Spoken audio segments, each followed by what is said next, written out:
င်္ဂလာပါခင်ဗျာဒီနေ့ကျွန်တော်တို့ပြပြပေးမှာကတော့ကျွန်တော်တို့ကွန်ပျူတာမှာရှိတဲ့ဒီ font size တွေပေါ့နော်ကွန်ပျူတာမှာရှိတဲ့ဒီ slot size လေးတွေကျွန်တော်ကြီးချင်တဲ့အခါမှာဘယ်လိုကြီးရမလဲသိချင်တဲ့အခါမှာဘယ်လိုပြင်သိရမလဲပေါ့နော်ဒီကတော့ slot size လေးတွေကသိနေတယ်အဲ့တော့ကျွန်တော်တို့ကြီးချင်တဲ့အချိန်နဲ့လည်းမြင်ချင်တဲ့ slot size ကြီးချင်ရင်ဘယ်လိုပြန်ပြီးတော့ကြီးရမလဲဆိုတော့ကျွန်တော်ပြပြပေးတော့ပါမယ်ဒီကိစ္စလေးကအရင်လွယ်ပါတယ်ဒါပေမဲ့မသိရတဲ့သူတွေကွန်ပျူတာခုမှစပြီးလေ့လာမယ်ညီငယ်ညီမငယ်တွေအတွက်တော့အခက်အခဲလေးဖြစ်နေမှာမလို့ကျွန်တော်ပြပြပေးရပါဆိုကျွန်တော်တို့နေမြင်မြင်ရှိပါအဲ့မှာ right click လေးဆက်နေအဲ့ပြီးတော့ဒီမှာ display settings ဆိုလို့ရှိရတယ်ဒီစနေပဲပါအဲ့ပြီးဒီမှာ scale layout ဆိုပြီးရှိပါတော့ဒီမှာ scale ပေါ့ change the size of dash ပေါ့နော်ဒီကျွန်တော် slow နေပြီးတော့ဒီ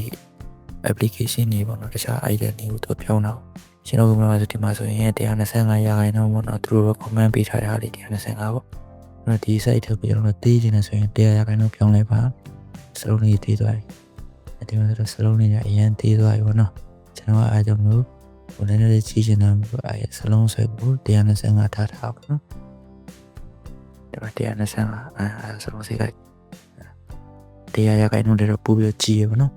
ဒါမှမဟုတ်ကိုယ်ကလုံးဝလို့ကြီးထားရင်150ပေါ့နော်150ပဲစလုံးစိတ်က150စိုက်စလုံးလေးလည်းကြီးလိုက်ဒီတော့ size လေးဒီမှာ size စလုံးစိတ်လေးကြီးလိုက်ပါနော်ကျွန်တော်ကတော့ပုံမှန်ခိုင်းမယ်